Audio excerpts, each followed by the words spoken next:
Hey everyone! I'm here today with a pretty decent sized book haul. I mean, I bought books in May. I bought quite a few books, but it's like not overboard like it has been the last few months.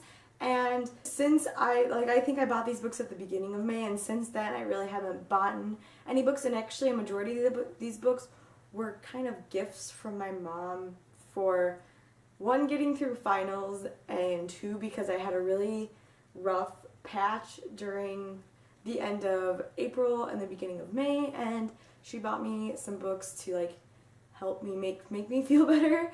So yeah, and some of them I've actually already read, so you'll definitely be seeing those in my May wrap up. So let's get into this book haul. So the first book that my mom had actually got me is Cruel Beauty by Rosamund Hodge. I've seen a lot of people reading this book and say that they really like it, and then there's the other one, I think it's like Crimson Bound or something like that. I already know that the second book is out to it, and so all I really know about this book is that it is a retelling of Beauty and the Beast, and this girl has been trained her whole life, instead of falling in love with the Beast, to actually like assassinate him. So I definitely think that is like super interesting, and I'm really excited to read it, and hopefully I'll get to it soon. The next two books that I got are Through the Zombie Glass and The Queen of Zombie Hearts by Gina Showalter.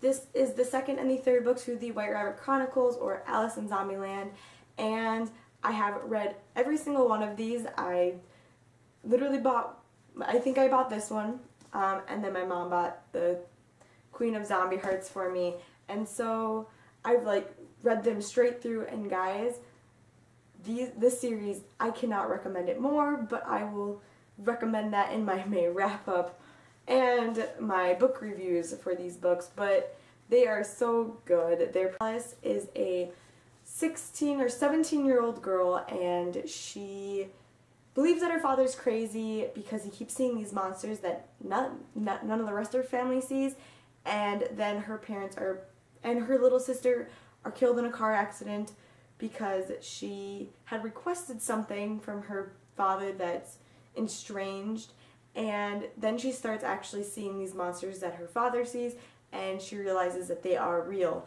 and it's just such a wonderful series, and I'm planning on rereading them most likely this summer again. And the last 6 books I have gotten, I actually mentioned in a previous video, and it is the Vampire Academy series by Rochelle Mead. And a lot of people said, where did I get this series from?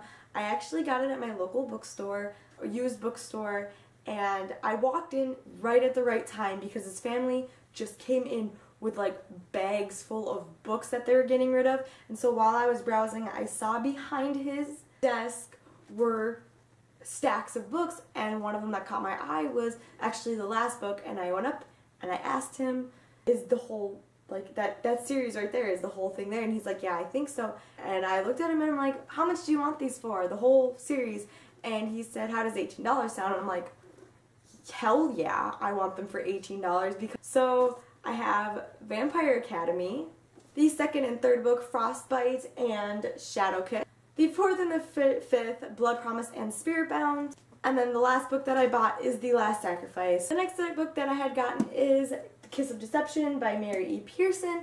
I'm fairly certain I got this last month, but I don't think I put it, well, I did. I put it in my book unboxing. So while I was going to leave my book buying done with that, I was actually just planning on being done, because I am done. I haven't bought any books. I plan on not buying any more books because I am saving up, like many of you know. I have over $200 saved in my personal fund because me and my mom are actually going on a huge shopping trip, and my mom said you can buy books, you can buy clothes, whatever, and so I'm like, okay. But then this book came out, and I could not pass up buying it because it was on the top of my to-buy list, and that is A Court of Thorn and Roses by Sarah J. Maas. Sarah J. Maas has become one of my top 10 favorite authors. She sits up there with Jennifer L. Armentrout, and Gina Showalter now is also very much so up there. And I bought this the day it came out, and I couldn't help myself but buy it because one, I was in a Sarah J. Maas slump because of the fact that I did finish Air of Fire last month, and I so am excited to read The Queen of Shadow. It's a retelling of Beauty and the Beast once again, so I have quite a few of retellings of Beauty and the Beast and retellings of princess stories, and so I'm like really super excited to read it. So like I said, that book haul was pretty controlled. It was actually only 11 books. I think the last book haul I did, it ended up being 16, and the one before that was like 24. So 11 books is actually not bad. One is a whole series, which I'm just going to count as almost one book because I'm going to most likely marathon the series. And I feel like I did fairly well, and a majority of them, like I said, were actually given to me by my mom. But anyways, I hope you guys enjoyed the video. Definitely leave your comments below. If you have read any of these books, leave them below. Comment to me. Tweet me. Instagram me, guys. I am like here 24/7. It's summer. I have not much to do. And also remember to like this video. Give it a thumbs up. And also remember to subscribe for more videos. I will see you guys at my next video. Bye!